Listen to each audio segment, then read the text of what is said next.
तो आज हम जानेंगे कि आईवीएफ जो नॉर्मली लोग जिनके बारे में जानते हैं, इन विट्रो फर्टिलाइजेशन क्या होता है और इसके साथ एसोसिएटेड मिथ्स क्या होते हैं।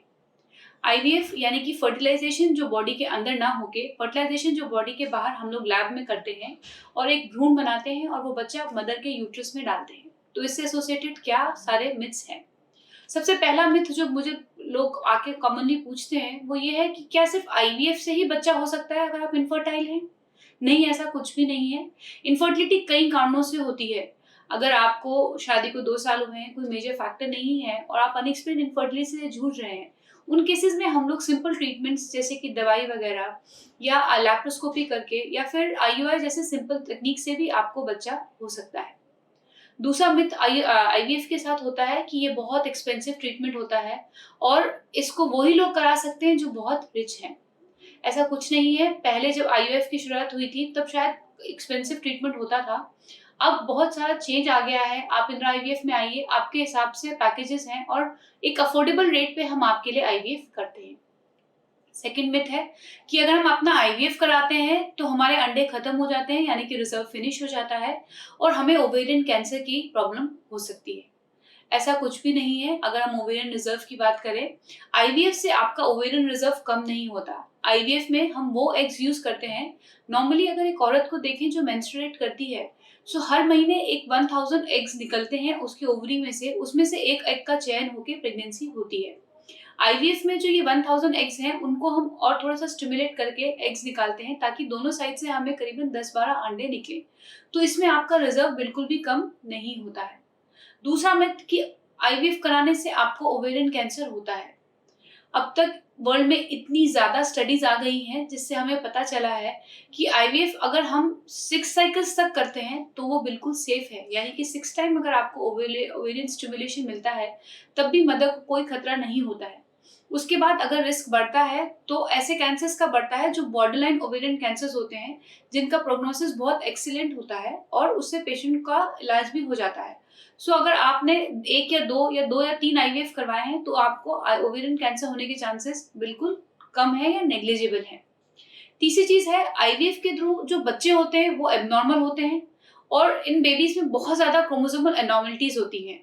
ऐसा कुछ नहीं होता। आईवीएफ के द्वारा जो बच्चे होते हैं वो बिल्कुल नॉर्मल होते हैं और जो नॉर्मल क्रोमोसोमल एबनॉर्मलिटीज होने का चांस है नॉर्मल फीमेल्स को 2 to 3% उतना ही आईवीएफ में भी होता है। ये बहुत ज्यादा स्टडीज और रिसर्च के द्वारा ही पता चला है और उससे हमें पता चलता है कि कोई भी डिफरेंस नहीं होता है। तीसरा मिथ है कि ये प्रेगनेंसीज बहुत हाई रिस्क होती हैं और इनसे जब भी बेबी होगा वो सिर्फ सिजेरियन से ही होगा।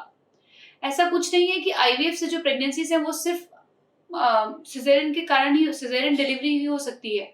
आपकी नॉर्मल डिलीवरी भी हो सकती है, बट आपको क्या रिस्क फैक्टर्स हैं उसके साथ एसोसिएटेड वो सब उस पर डिपेंड करता है कि डिलीवरी नॉर्मल होगी या सिजेरियन से होगी। तीसरी और जो सबसे कॉमन चीज है, लोग कहते हैं हमें आके कि आईवीएफ जो औरतें जिनको मेंसेस आने बंद हो गए हैं उनका नहीं हो सकता। ऐसा कुछ नहीं है। अगर आपको माहवारी आनी बंद हो गई है तब भी हम आपका माहवारी लाते हैं और आपको एग डोनर के थ्रू बेबी हो सकता है। वर्ल्ड में ऐसी औरतें होती हैं जो 1% पूरा कंस्टिट्यूट करती है जिनका मेंसेस 30 साल से कम में ही आना बंद हो जाता है। ऐसी औरतों को डोनर आईवीएफ करके आपको बेबी मिल सकता है। सेकेंड थिंग और सबसे इम्पोर्टेंट चीज, लोग आके कहते हैं कि कुछ फर्क नहीं पड़ता, हम आईवीएफ कहीं से भी कराएं, क्लिनिक का फर्क नहीं पड़ता क्योंकि आईवीएफ का सक्सेस तो 100% होता ही है। ऐसा कुछ नहीं है। आईवीएफ करते समय सबसे इम्पोर्टेंट होता है आपका डॉक्टर और आपका क्लिनिक जहां पर आप करवा रहे हैं।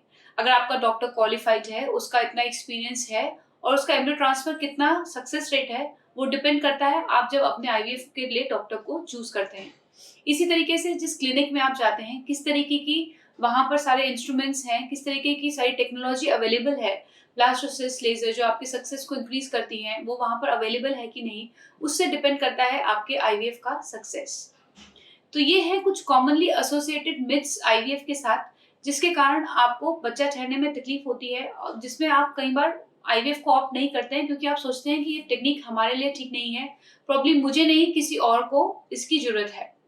हमारा मानना है कि बच्चा पैदा होने का एक प्रयास है, एक कदम है जो आपको खुद लेना होगा, क्योंकि एक कदम ही होता है जो आपको मंजिलों तक लेके जाता है और वो एक कदम ही हमें पहला उठाना जरूरी होता है।